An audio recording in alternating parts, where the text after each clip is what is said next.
How much is that 4th of July cookout going to cost you? We're going to tell you that, plus why beef costs are on the rise, and a lot more on today's episode of the Arkansas AgCast, which starts right now.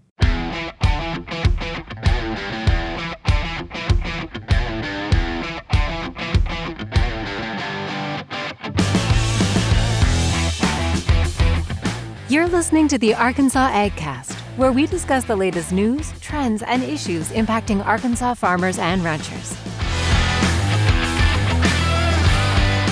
Our show is brought to you by the Arkansas Farm Bureau Federation and hosted by Jason Brown and John Nickman.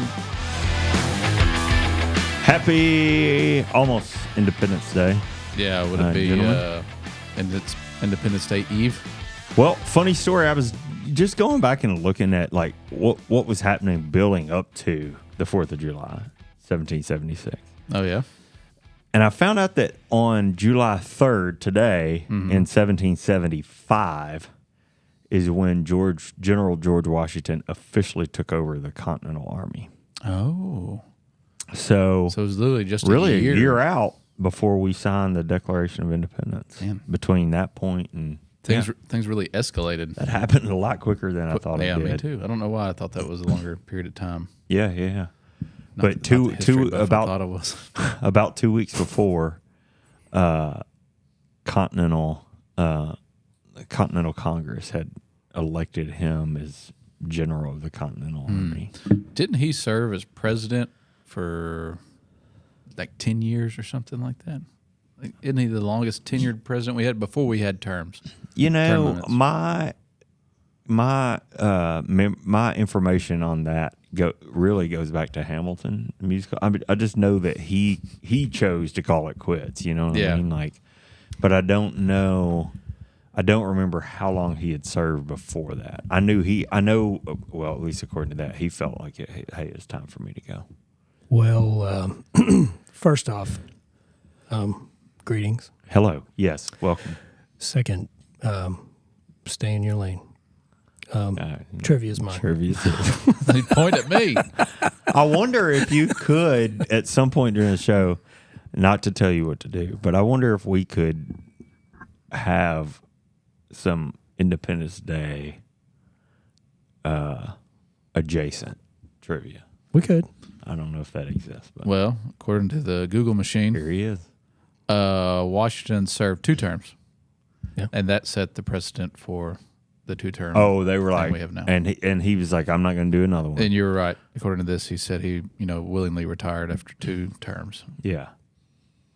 Setting Jefferson a precedent comes that in. Future presidents would follow for over 150 years Yeah. until the ratification of the 22nd Amendment. So before that, it was just an unspoken rule? Well, he was the first one. No. But you said he did. What am I trying to say? There's no text after what I just said. But presidents after. But the way you read it said presidents after him followed that precedent for 150 years until this ratification. I'm wondering if that was just kind of like an unspoken rule, and then they made it official with this ratification. That's sort of what I was trying to. Okay, that's 22nd Amendment ratified in 1951 limits U.S. presidents to 2 terms in office. So that only really exists in the last 75 years. Yeah. Huh. I did not know that. Class is in session. Yeah, I just thought that, again, we've learned 2 things here today. Yeah. Even though it's not our job to teach, it's his. Apparently, But there is a president that had more than 2 terms, though, right? Let's see. Do you know that? Let us see. I don't know. There is. Okay. Because of a death? Well, I think it was prior to that being implemented. Oh, interesting. Roosevelt won a 3rd term by defeating Republican nominee Wendell Willkie in the 1940 presidential election. So that was before the 22nd. He remains the only president to serve for more than 2 terms. Did not know that. How about that? Franklin D. Roosevelt. In the words of the infamous Mr. Hill.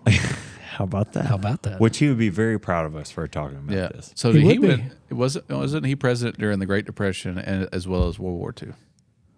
And the New Deal. Yes. And the New Deal. Yeah. So the New Yes. Deal was because of the Great Depression. Yeah. Right? Yes. So Wow. there you go. Man, I love learning stuff like that. Yep. I don't seek out history learning. It's been proven many times on the show. I don't like the history trivia. You gonna be okay there? I got it. I don't have to worry about it anymore. But when I learn things like that, it's just like, man, I love that. Yeah. Well, here we are talking about American history Yeah. the day before The day Independence before Day. the Independence Day. Mm-hmm. Yeah. Yeah. In my research, I also got to reading a lot about the Boston Tea Party and what really pushed us over the edge, the colonies, I should say, over the edge. Pun intended. I like that. But to seek out the independence was a tax deal that Parliament had signed, saying basically they were trying to save the Indian Tea Company. Yeah. And raise a tax also to pay for the army that they had installed over here. Is that where the term "no taxation without representation" comes from? That's it. Yep. And boy, did they dump some tea in the Boston Harbor. They did. Buddy. And that tea was destined for Britain, right? Or was it vice versa? I think it was coming in, but the fact that it They had didn't been want it. taxed. Yeah. So, but that tax break that they had passed for the Indian Tea Company made it so cheap. It was even cheaper than like Danish tea that had been smuggled or bootlegged in. Yeah. It's one thing that I read. So anyway, we've got some interesting history in this country. Dude, if you listen to the show, you'll learn something. Yeah. So, We probably got about half that right. Just because. So comments. don't go talk about this at the cookout. There's somebody But, in fifth grade history right now saying that's all wrong. Yeah, in this little room and in your little earbuds, it's a good conversation to have. Within these four walls. Just it's true. don't go making a speech about this because we're not really sure. Don't cite we're us. acting off memory. Speaking of the holiday, though, we're going to talk about how much it costs to have that cookout tomorrow. Maybe you've already done your shopping. Maybe you haven't. I'm not sure. But before we get there, we were just talking about before we came on. Have you ever seen the Back It Up Terry video on the internet? I think there's some T-shirts out there that is there? maybe. I don't have one. That's but great. I'd wear it if I did. This video of this gentleman, I believe this happened in Memphis, where he could not get away from the fireworks quickly enough. If you have seen that video, you know what we're talking about, and you know just how funny it is. But it got me thinking about just the 4th of July. I bet that happened. Gosh, I bet that video has been around 15 years, probably. If we maybe, yeah. But it got me thinking about 4th of July mishaps. Or just good things that happen. Doesn't have to always be a mishap. One of my favorite holidays of the year, but it's a holiday I have sort of a mixed feelings about because it feels like Memorial Day is so anticipated. Yeah. Like when it finally gets here, you're like, yes, summer's here. We're able to go outside, go to the pool, go to the lake, go to the beach, whatever it is. Like you're so excited. You have that cookout, whatever that may be. And then in a matter of no time, the 4th of July gets here. Yeah. And it starts to sink in like, oh man, we're like halfway done. You're halfway through the year. It feels like you're halfway. Yeah, you're halfway through the year. I saw something this week that said yesterday marked, we're now closer to 2050 than we were 2000, the year 2000. Yeah. So you're halfway through the year, and it's like, oh man, I better start soaking up summer. It puts this panic in me, But I love 4th of July. I will say I'm ready for the heat to go away. Well, It doesn't take long for me to get tired of it. So. Yeah, you have to wait a little bit longer. Although I did see that maybe we've got some cool air coming in next week. So. It wasn't bad this morning. Yeah, no, I not had a little bit of shower at the house. Really? No, a shower is more like a drop or two. Okay, I was like, man, It may have melted before it hit the drop. it rained at my house Monday night. Have you started watering your yard yet? No, Have you not? no, I need to. I started a week late. I Had started it this week. had it not have stormed Monday night, then I probably would have started this week. Yeah, I've done it twice this week, and I should have started last week. Yeah. Getting some brown spots. But we've gotten 2. No. I don't have any brown spots yet. But we've had 2 rains this week at my house. So we have not. Anyway, all right. So 4th of July. Is there a memory? Is there a tradition that sticks out to you? A mishap, perhaps? Were you one of the kids that had bottle rocket wars when you were? Do I just have that on my face? Well, that's Arkansas what I was going to bring County. up. I don't know. There's not a lot to do there in the summer. Yeah. As a kid, you get your hands on some fireworks, and you buy way too much. Yeah. And you have bottle rocket wars. Or Roman candle wars. Yeah, we went which as is the far next as level.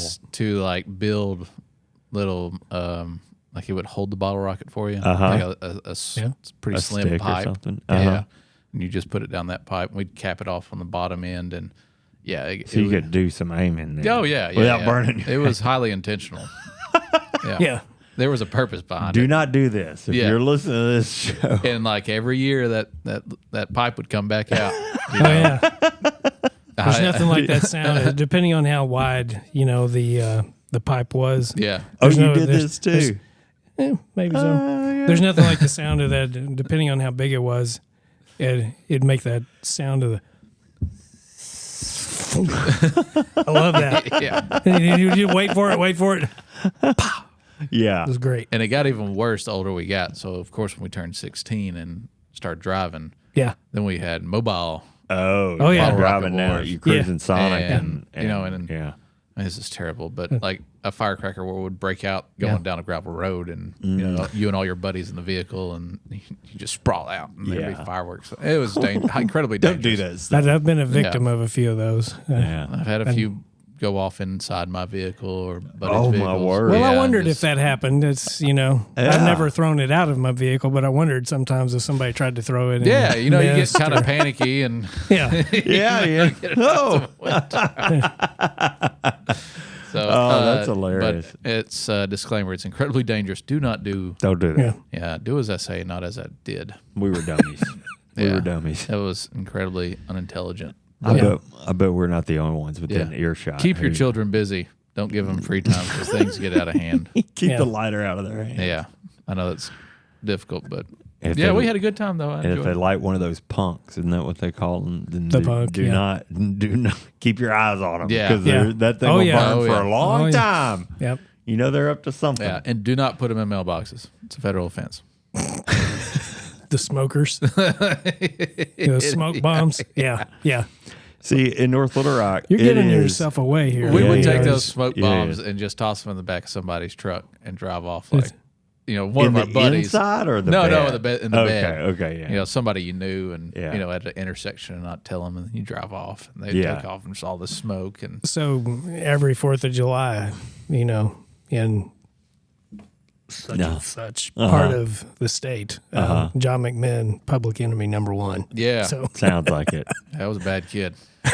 Did you ever turn the corner though and say, okay, the mischief is done, but we really do want to try and put on our own fireworks display or go legit, go straight?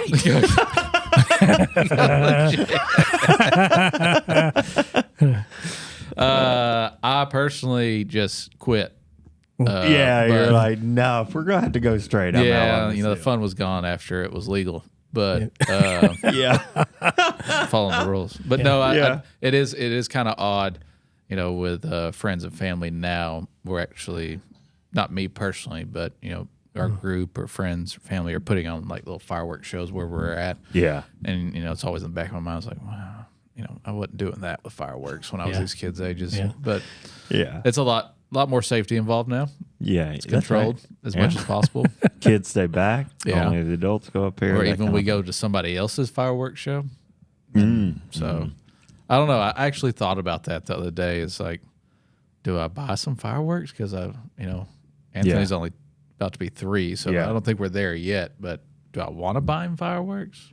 We- Knowing what my past was with fireworks. Marilyn and I talked about this the other day. So we did it, I think, when she was 3, but they were the simplest, like sparklers and a couple little silly ones. Yeah, Like, yeah, There's yeah. a little dog that you could he would like do his business when the fuse got like a down snake to the end or something. Yeah, like a snake. You remember those stuff like that. So you didn't get her like a roll of 1,000 black cats, and light them in a mailbox somewhere. Kevin McAllister style. Oh man. Still one of the greatest scenes, man. That when he lights all those black cats, Home Alone. Yeah, And they think that there's somebody shooting up the place inside. yeah. There's one thing I'm glad I never did. I don't know if I've seen it in movies or something. People taking those M80s or big cherry bombs and flushing them down a toilet. Oh my My word! goodness, you would just tear some things up doing something like that. So I never did Sounds that. like it's a regret. No, it's not a regret. I'm very grateful I never did that. But it's don't play with fireworks.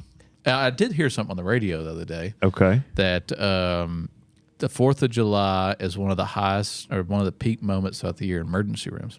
And it's because of fireworks. People like you. Teenagers and men Intoxicated. over the limit of their consumption. Yeah. Okay. That makes So stay away from fireworks. I've learned a lot this morning. There you go. Clearly, if we were on like Band of Brothers or some other kind of military show like that, where we're looking for different people to play parts, you're the demolitionist. I wouldn't mind blowing some stuff up. Really wouldn't. I've really learned a lot about him in this. Just You ever few played with minutes. Me too. Tannerite? So, with what? No. Tannerite. No. What is that? It's like, I don't know what the compounds are. They're two separate powders. And when you mix them together and you shoot them with a specific rifle, it'll blow up. So people use them a lot for blowing up beaver dams or dead trees, whatever. Yeah. We blew up a refrigerator one time. Wow. Was that What a cool rush. or what? Now, after we blew it up and I see all the pieces of it everywhere, I'm Yeah. like, man, who's going to clean that up? Yeah. You don't really get there when you're the rush of the moment. You're loading that stuff in. Yeah. It's like, Yeah, I think I'd go as far to say that is probably the last thing I've ever been involved in that was blown up. involved in an explosion. Yeah, involved in an intentional explosion. Yeah. Speaking of explosions, this just came to mind, and then we'll move on. I've got some time on my hands this weekend. I don't have any plans, so You I'll get some just be fireworks? around. No, both illegal to use and sell in my town. Yeah. So you can't buy them or use them. So I Yet. stick to the straight and Yet narrow. it still happens. Heard some last night. Yeah. So, so did yeah. I. So A 4th of July movie. You know, blockbusters, I always think about blockbusters when I think about this holiday too. You guys are two movie buffs. If you were gonna say, hey, you know, Sandlot. spend some time in the air conditioning, watch a 4th of July, watch a good movie for Independence Day, what would that be? Sandlot. You say Sandlot. Okay. Now, I like you Sandlot. can go with pretty much any military movie, I think. Sure. There. The Patriot. Yeah. Yeah, Okay. that's kind of where I'm at. There is a movie called Born on the 4th of July. It's a pretty sad one, though. there is. It is Tom Cruise. emotional. So, No, I don't want to go that route. well, for me, for the longest time, it was Independence Day. Independence Day. Ooh, yeah. I saw that movie once, I think. Yeah. Many years ago. Only once? Yeah. I'm not I know the kind of person that you are as a consumer. You're that guy who hits Glad you like put that on the end there. TBS and it's like, oh, Rambo 4 is on for the I literally just, 1000th time. the other day I I'm watched stopping Rambo. and right now I'm watching Rambo days because ago. it's on TV this afternoon or this evening. Yeah, we've got Paramount Plus, and Yeah. I saw that Rambo was on there, and I was like, man, I hadn't seen Rambo in a long time. And they had all of them.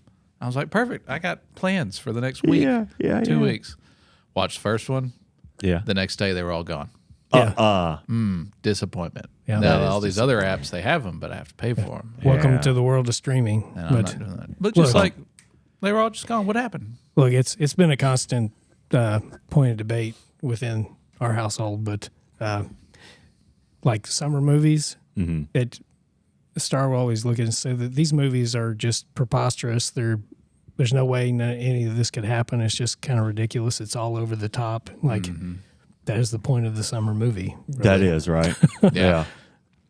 You think about the explosion, the action, the fast cars. You know? Yeah. Yeah. Blockbusters. Yeah. Yeah. I love serious movies and things, definitely historical dramas, period pieces, all that kind of stuff. In a great story, emotional stories and stuff. But summer, you're looking for fun. You're looking for that.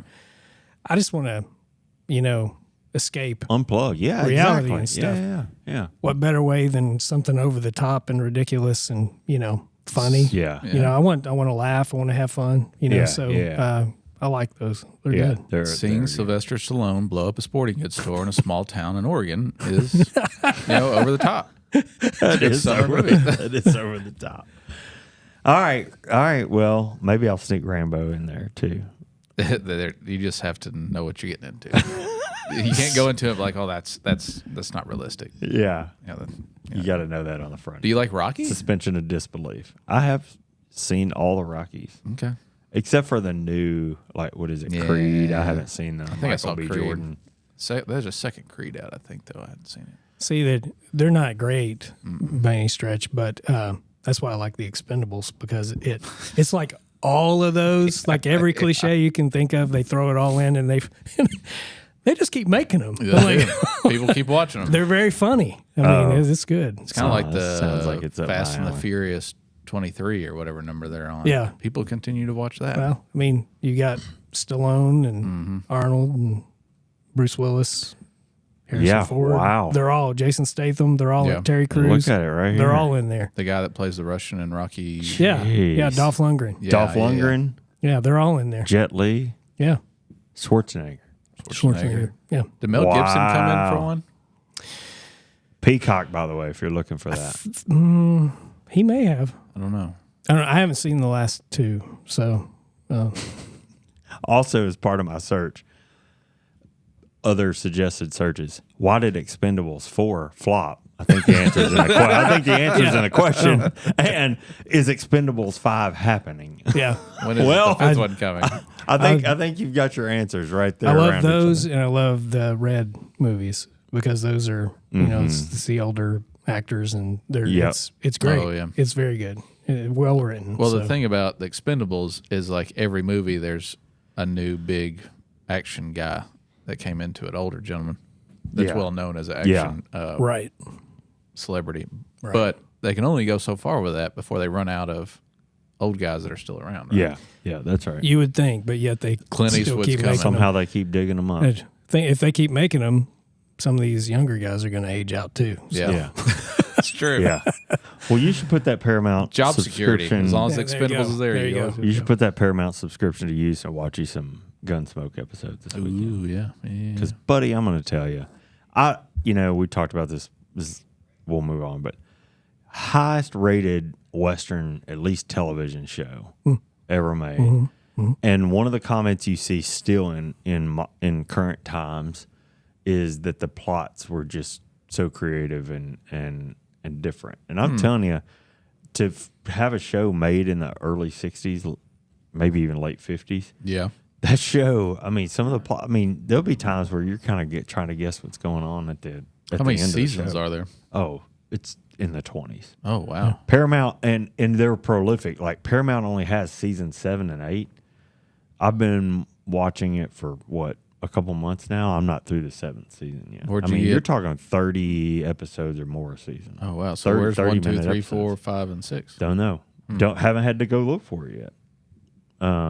So, yeah, anyway, good stuff. All right, well, I guess we better do what we're here to do. O&L coming up in 2 weeks from today, July 17th and 18th in Rogers. Hope you'll join us there. If you're not making plans, reach out to Jeff McClure or your district director or someone here on Federation staff who can help you get information about that. We'll be there.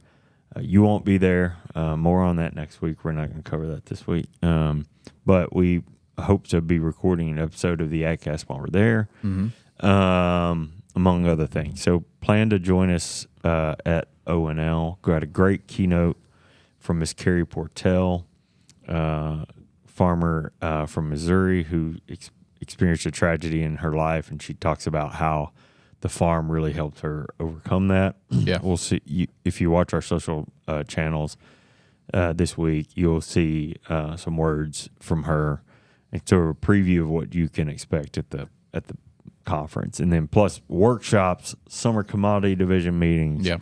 I mean, just tons and tons packed into really a day. Yeah, as far as I know, all division meetings will be present there in person, except for specialty crops, aquaculture, and beef. That's right. So all the rest of them will meet in person at O&L. Yeah. So join us there. And then how to win an election. If you are considering running for office, whether that be city council or state representative or something else, and you have never done this before, or maybe you have and you think maybe you've still got more to learn, we invite you to come be a part of our How to Win an Election course, which is happening August 26th and 27th here at the state office in Little Rock. This is for candidates, your campaign manager, the spouse of the candidate. All of these folks are eligible to attend. You learn everything from how to build a campaign, how to message, how to budget and report your campaign funding, all that and a lot more, media tips and tricks, and some mock interviews on camera with feedback to help you. I mean, there's so much packed into this 2-day event.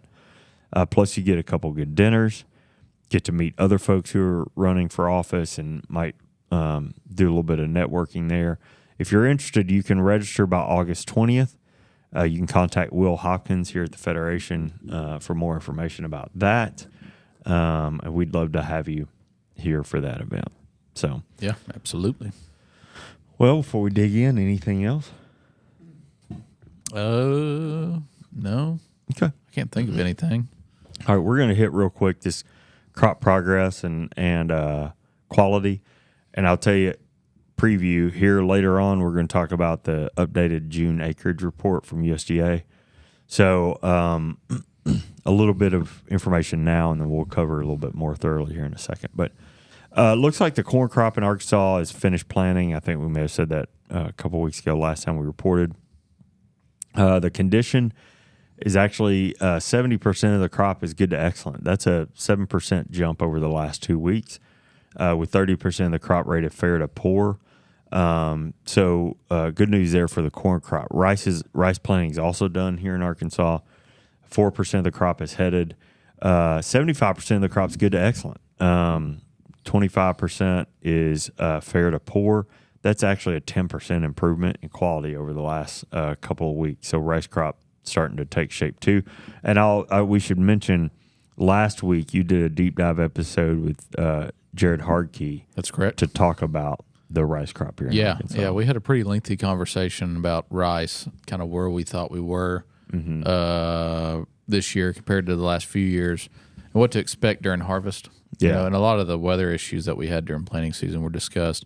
He gave a really good detailed description on kind of how rice is delivered, like harvested and delivered to the mill, what they do with it at the mill. Oh, nice. And how, you as a consumer, when you consume rice, different types of rice, how that is processed. Oh, so there's something in there for the consumer. Yeah, absolutely. That's cool.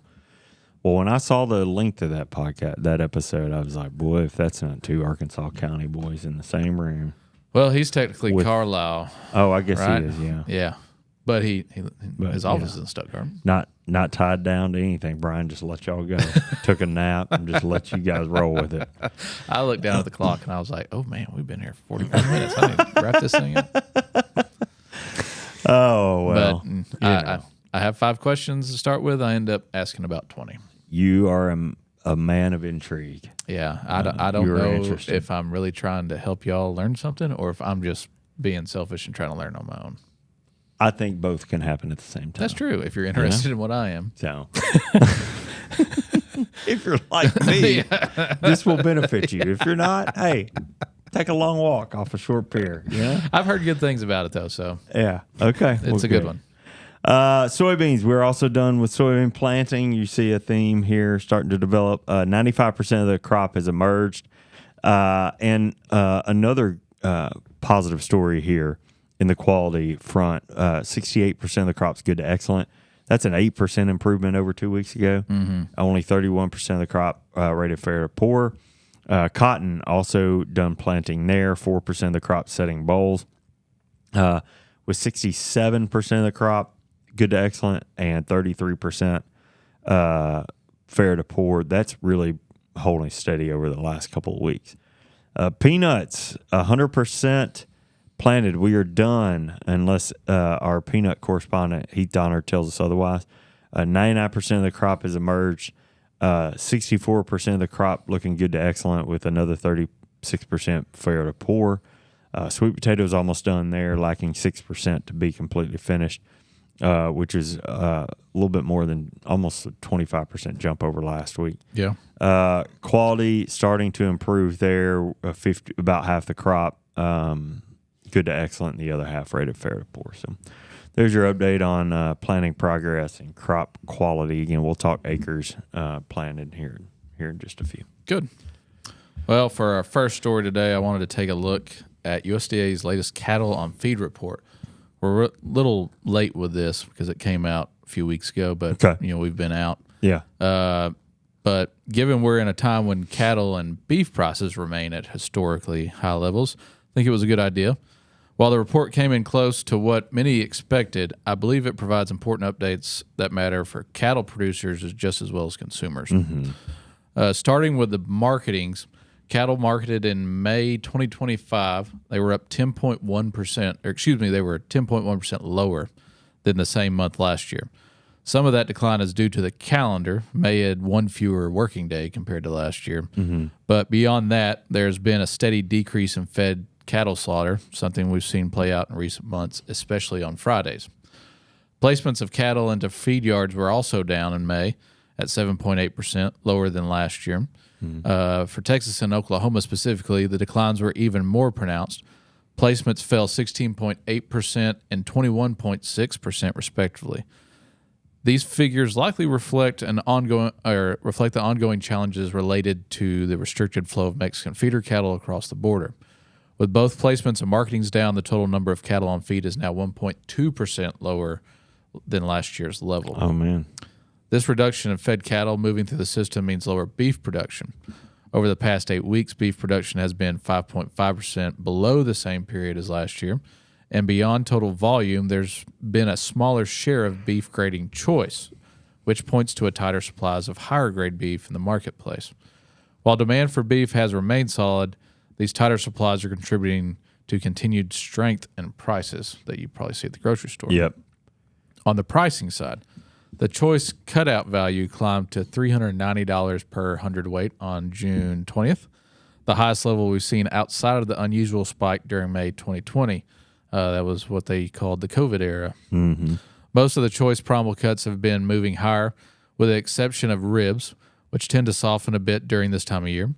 Choice brisket prices reached nearly $3.40 per pound recently, approaching the records set during the pandemic disruptions. So maybe be expecting pretty high brisket prices. Mm-hmm. 50% lean beef, which goes into ground beef production, has also risen sharply. Prices are near $190 per hundredweight, well above the roughly $1 per pound seen at this time last year. This likely reflects the combination of fewer fed cattle being processed and steady demand for ground beef.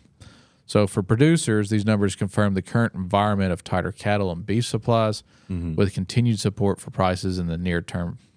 For consumers, it means beef prices at the grocery store and at food services are likely to stay elevated. Yes, that's right. Particularly for premium cuts in ground beef. Mm. So, farmers, ranchers, we've been looking at high beef or cattle prices for a while, which is good. But the flip side of that is our supply and inventory is down. Yeah, it's interesting to me that we haven't found the floor yet. Yeah. I feel like last summer we were saying, this happens peaks and valleys, we're getting there to the ground. They had their beef division meeting Saturday, mm-hmm. and the question I wanted to ask, which I didn't, I don't know if I just got cold feet. I'd probably get shunned a little bit, for not knowing the answer to this. But if cattle inventory is going down or has been down, not saying it is going down, but has been down, and we have a smaller supply, at what point do we start going up? Like, what's that trigger? Mm-hmm. It's really hard if you've got cattle that are ready, you could get rid of at a historically high price and make some money. Yeah. But you could also hold them back specifically, heifers for breeding. Yeah. What do you do there? And when do they, I would imagine people are trying to build their herds up, but with those high prices staring at you in the face, you're like, man, It's hard. it's hard. Yeah. So do we ever go back up? The way it's always been explained to me is that supply is a roller coaster. Ebbs If you and look flows, at, yeah. if you look at it on a graph over the last 50 years, it's just a roller coaster with peaks and valleys, and it's fairly consistent. Yeah. I think it's kind of anywhere from a 5 to 10 year period in each peak and valley, but we're definitely in the supply side in the valley. Mm-hmm. Prices were at the peak, and when does that shift? Yeah. Yeah, it's hard, but just put on your regular, just think of you as a regular person when you're getting, record prices or not record prices, but when you've got a strong price for your product, that market, it's hard to hold on to that product. And if we're looking at, over $1 a pound for ground beef, they're not gonna change that price.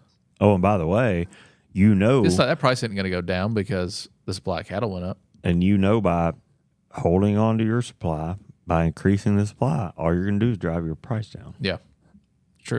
So not only are you passing up on the good price of the market, but you're going to be driving your own price down. And it was problem before all this happened. I guess it might have been around COVID. Was that the farmer got cut on prices for head of cattle, but the packers and the retail and the marketers were making all the money. We're actually going to talk about that. So, but if it switches back and we see this herd come back up, beef is expensive. If it's like, say, the real estate market, just because the price went up because of this reason doesn't mean it's going to go down because of the opposite reason. Yeah. Now it's selling at this price, and we can get this price. We've met that threshold. Yeah. We're going to continue to see that go up. Yeah. Well, while we're here and talking about beef prices, why don't we go ahead and talk about what it'll cost to fire up your grill this 4th of July?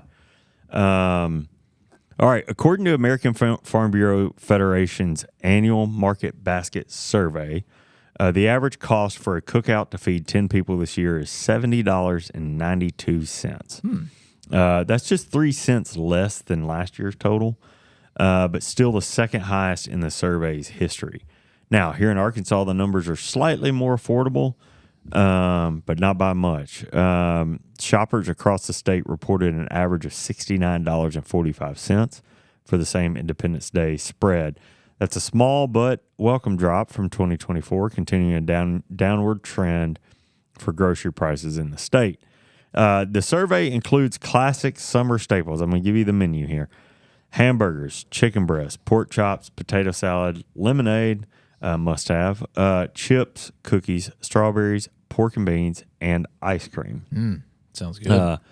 Making me hungry. Meats, once again, top the price list. Again, in line with what we were talking about, with 2 pounds of ground beef averaging $12.47 in Arkansas, and 3 pounds of pork chops coming in at $15.45. Those numbers align with national trends, where beef prices hit a record high and pork saw a slight dip compared to last year. Other key ingredients saw small changes. Chicken breast, for instance, cost just under $8 for 2 pounds, holding steady from 2024. Potato salad ticked up by about 7 cents, a change linked in part to that surge in egg prices that we've seen due to ongoing impacts of avian influenza. But not everything saw an increase. Chips actually dropped by about 10 cents, and cookie prices held flat, which I'm rooting for. Pork and beans crept up by 20 cents for a 32-ounce can over last year. Altogether, Arkansas shoppers are paying just under $7 per person for the cookout, like we said. But while consumers may see price relief, farmers aren't necessarily feeling any benefit here.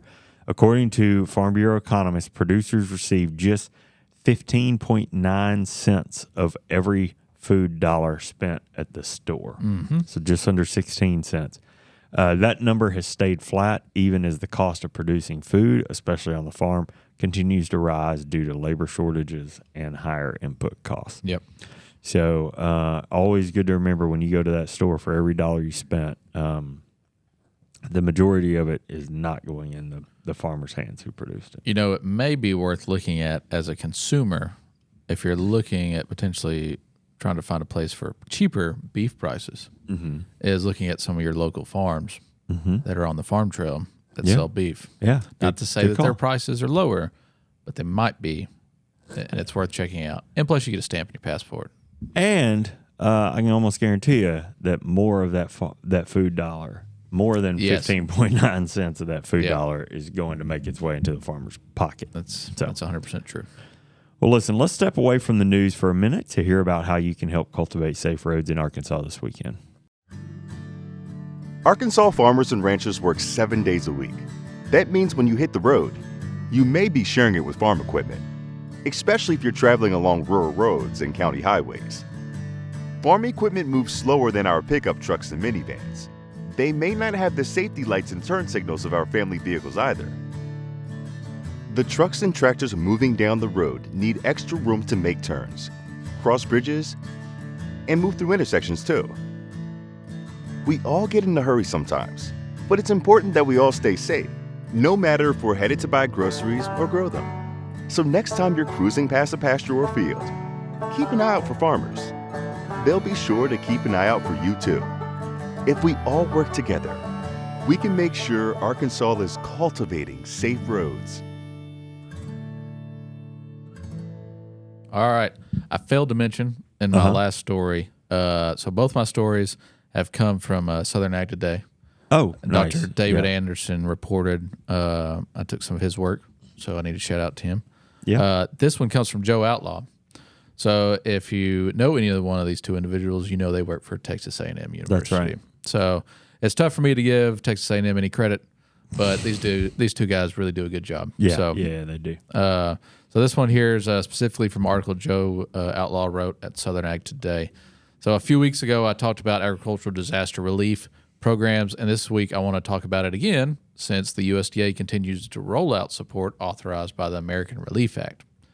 The act specifically set aside a total of $30.78 billion for agriculture producers. That funding includes $10 billion for economic assistance through what's called the Emergency Commodity Assistance Program, or ECAP, and $20.78 billion earmarked for natural disaster relief. Sign up for ECAP started on March 19th of this year and runs through August 15th, 2025. So far, payments under ECAP have been factored at 85% of calculated amounts to ensure the funding stretches far enough to cover eligible producers. The USDA is aiming to issue a potential second round of ECAP payments in August, depending on how the first round balances out against the program's funding limits. On the disaster relief side, USDA has already begun distributing the $20.78 billion in aid. For example, about $1 billion in Emergency Livestock Relief Program payments, ELRP, which is what we discussed more specifically last week or week before, has been issued to help livestock producers hit by drought, wildfires, and other disasters. Attention is now turning to the Supplemental Disaster Relief Program, or SDRP, which will provide broader support for crop losses and other disaster-related expenses. Now, SDRP is the next step in a series of federal disaster programs. You might remember earlier versions like WHIP in 2017, WHIP Plus in 2018, and in also 2019. And the Emergency Relief Program that covered losses in 2020 through 2022. SDRP is designed to cover the 2023 and 2024 crop years, helping producers who suffered revenue, quality, or production losses due to a wide range of natural disasters. That includes droughts, wildfires, hurricanes, floods, wind and thunderstorms, excessive heat, tornadoes, winter storms, freezes, smoke exposure, and excessive moisture. So a gambit of different qualified reasons. The USDA has set a target date of July 7th of this year to open SDRP sign-up. While the date could shift slightly as final approvals are wrapped up, the announcement is expected soon. A couple key points to keep in mind, though. Although $20.78 billion was originally set aside for disaster relief, a portion of that, somewhere around $2 billion, has already been dedicated to livestock payments under ELRP and to state hurricane grant relief grants. That means SDRP will be working with a smaller share for that total pot. Another factor is payment adjustment. Given the scale of the losses reported, USDA will almost certainly have to apply a payment factor to make sure the funds are distributed fairly and don't exceed their budget. Unlike in the past, where progressive factoring was sometimes used, where larger losses might have seen smaller percentage compensation, USDA has indicated it plans to stick to a flat payment factor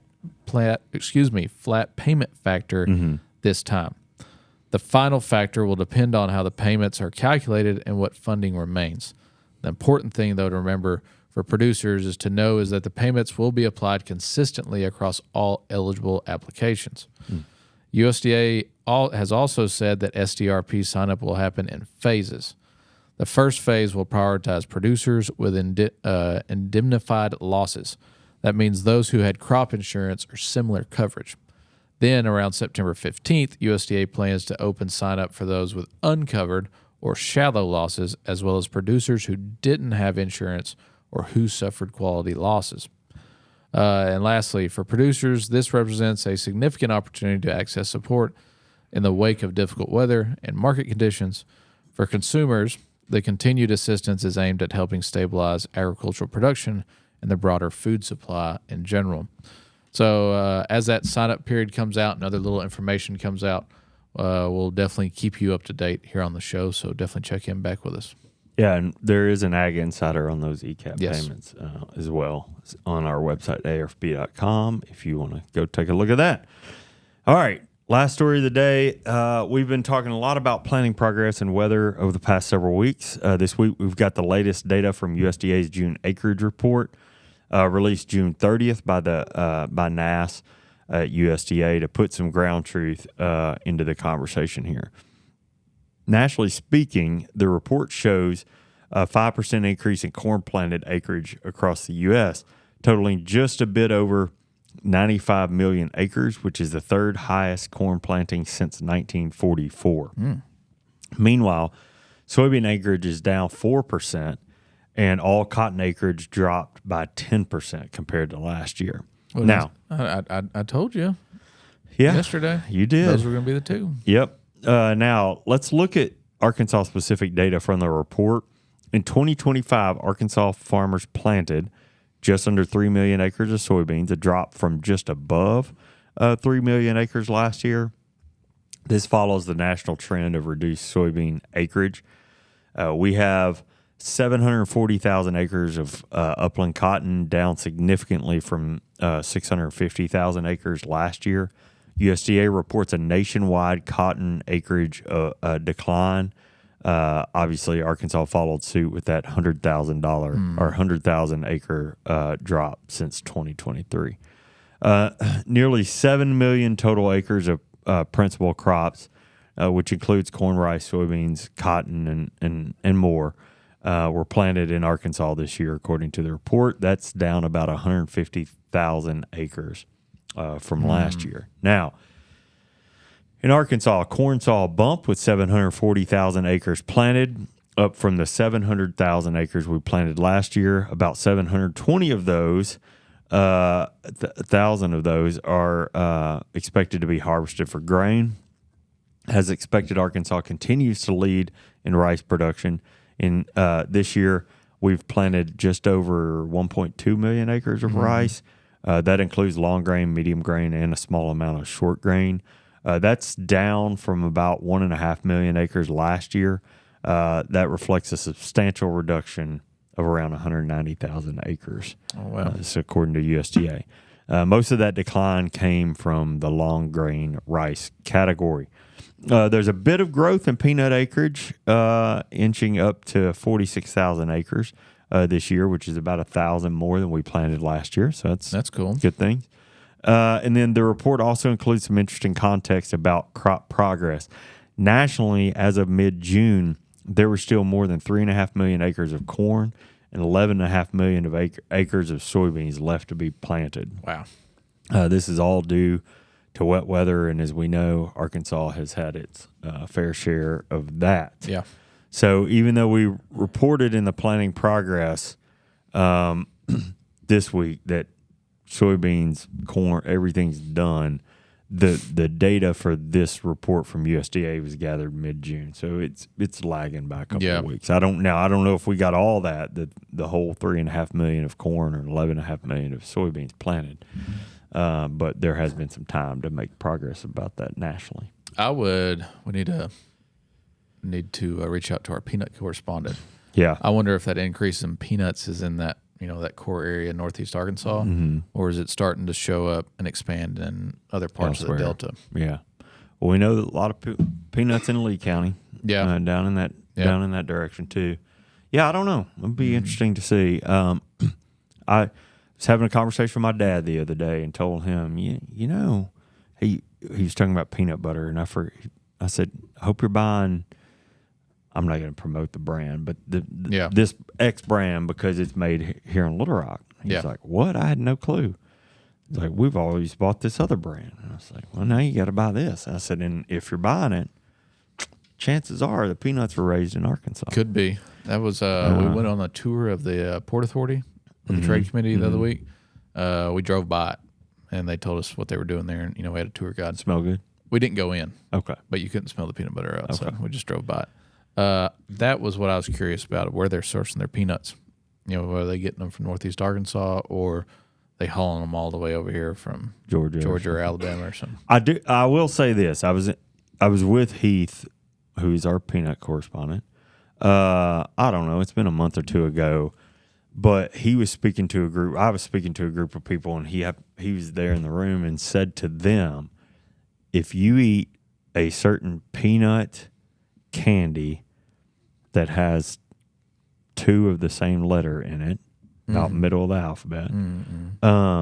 If it's the peanut kind, kind of sounds like a famous rapper too. Yeah, it does. It can't. Those peanuts were likely grown in Arkansas. That's cool. So there you go. So I know we're growing a lot of peanut. I mean, 46,000 acres, nothing to sneeze at. No, not at all. Especially since it's a fairly new crop. It's new, small, but it seems to be thriving. It's got a lot of support behind it. Yep, like to see it. So and listen, you've worked in this field as long as as I have. There's not a lot of direct connection on some of the other commodities. So when we have a commodity at that scale that we can talk about as directly consumable, that's always fun. Arkansas grown, Arkansas made kind of thing. There you go. Yep. All right. Well, we're done. Finally. We had a lot to report on today. You did indeed. A lot to cover. But it is yet time, once again, in case you didn't know, for Stump the Host. the Independence Day edition. I like it. It's starting to become a fever dream for me. Yeah. I was like, what sounder is he playing? What's going on over there? All right. That's fun. Okay, so I'm not giving you any categories or anything because they're all Independence Day related. Can we put that filter on his voice all the time? The one you're just No. Maybe we'll try that next I time. like that. So, I like that. all right, so If I had one of those sound boxes, I'd get really annoying with it. You would want to run me out of here. Yeah, y'all'd kick me off. For sure. hence why you don't have one, Demolition Boy. All we got is mute boxes. If we want to do something crazy, we just right. shut our own mics off. Yeah. For the record, I have a mute box over here too. I can mute you guys anytime I That's want. right. So. That's right. All right. Where was the first celebration of Independence Day held? Philadelphia, And when? 1776. Close. 1777. There you go. Yeah. I could have gone either way with that. Yeah. I didn't know if they celebrated immediately or waited a minute. Sounds like they waited. They waited. Okay. But that was good. Okay. They probably had things to do. Hopefully they call it the inaugural Independence Day, not Could the have. first annual. Exactly. So, every Independence Day, how many times does the Liberty Bell ring? 13. Very good. You know what? 13. For the original states. 13 colonies, yeah. Yeah. Exactly. I guess. Hey, you're correct. Man, I like this Independence Day trivia. You're crushing it. Every year, every week, I mean. All right. Which American president was born on the 4th of July?